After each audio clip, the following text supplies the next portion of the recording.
کہتے ہیں کہ 3 دفعہ پڑھ لے استغفر اللہ العظیم الذی لا الہ الا هو الحی القیوم واتوب الیہ. پڑھ لو نا کدو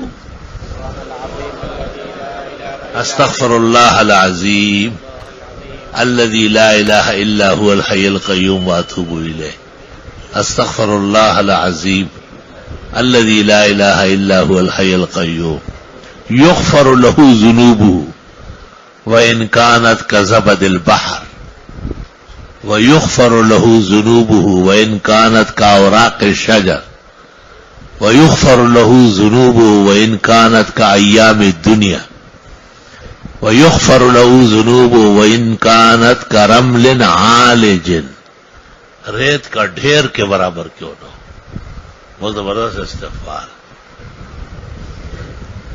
کہتے ہیں کہ ابلیس نے جب اللہ تعالیٰ سے مہلت مانگی انذرنی الی یوم یبعثون، اور حق تعالیٰ نے کہا ملائک سب دعا کر رہے تھے کہ اجازت نہ ملے اس کو اور اللہ تعالیٰ اس لعنتی اور رجیم کو مار ڈالے، لیکن اللہ کا نظام الوہیت کا شایع نشان ہے. اللہ تعالیٰ نے کہا انک من المنذرین، آپ کو مہلت دے دی گئی. تو فرشتے خداوندی بہت زیادہ روئے اور بہت زیادہ غم کرنے لگے، بہت زیادہ اداس ہو گئے. اللہ تعالیٰ نے پوچھا کہ کیا بات پیش آئی، سارے رو رہے ہو، سارے غم زدہ ہو. انہوں نے کہا آپ نے اس کو سارے اختیارات دے دیے. یہ چھوٹا سا انسان جو ہے نا یہ کیسے بچے گا.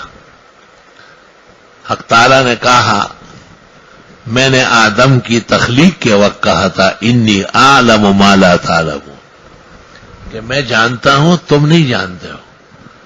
اب میں ایک استغفار نازل کرتا ہوں، وہ یہ 3 دفعہ پڑھ لے اور شیطان کی ساری شیطانی ختم ہو جائے. اور یہ استغفار نازل ہوا استغفر اللہ العظیم الذی لا الہ الا هو الحی القیوم واتوب الیہ. تو شیاطین آسمان و زمین میں جہاں کہیں تھے وہ سب لوٹے لگا رہے زمین پر، اور زخم زخم تھے، سارے چور چور ہو گئے کہ ہمارا کرا کرایا سارا تباہ و برباد کر لیا. استغفار دیکھو نا، یہ وہ وظیفہ ہے کہ اللہ تعالیٰ نے خود دیا ہے.